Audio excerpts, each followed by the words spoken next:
Welcome to IBTV. Chittoor ప్రభుత్వ ఆసుపత్రిలో Apollo యాజమాన్యం మభ్యపెడుతున్న తీరును ప్రజల ముందుకు తీసుకురావడంలో సంరక్షణ పోరాట కమిటీ కీలకంగా వ్యవహరించింది.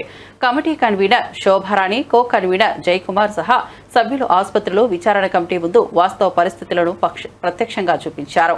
అధికారి సమక్షంలో ఆసుపత్రిలోని అసౌకర్యాలు, అపోలో యాజమాన్య నిర్లక్ష్యం, మౌలిక సదుపాయాల లోపాలను వివరించారు. కళ్లకు గంతులు కట్టి అప్పటి వరకు అధికారులు గమనించిన అంశాలను కమిటీ సభ్యులు స్పష్టంగా బయటపెట్టారు. అపోలో యాజమాన్యం చేస్తున్న మభ్యాలను ఓ నిజమైన సినిమాగా ప్రజల ముందుంచినట్లు సంఘం పేర్కొంది. ప్రజా ఆరోగ్యం విషయంలో జరుగుతున్న దారుణాలను ప్రభుత్వం తక్షణం పట్టించుకుని చర్యలు తీసుకోవాలని కమిటీ డిమాండ్ చేసింది.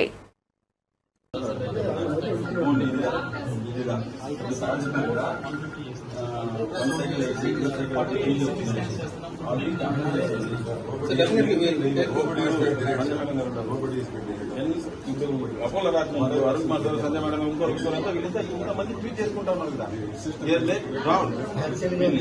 ఇప్పుడు సార్ చేస్తున్నారు కదా, అంతమంది వాళ్ళు చేసుకుంటాను, బాగానే చేసుకుంటాం. మేము వస్తే రెస్పాన్స్ ఇస్తామన్నారు. మెయిల్ ఉన్నప్పుడు ప్యూర్ రెస్పాన్స్ ఇస్తామని sir. Hospital government hospital pure response ఇస్తాం సార్.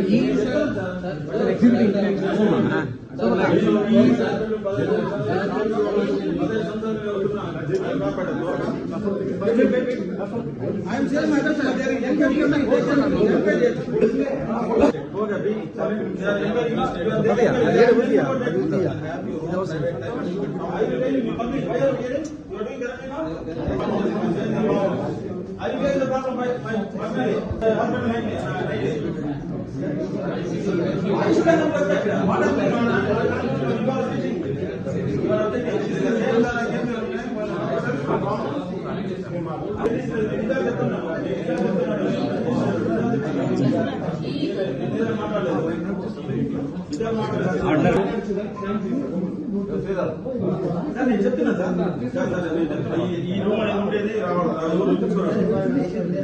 ఈ రూమ్ కి రావాలి సార్. నేను చెప్తున్నా కదా, ఈ రూమ్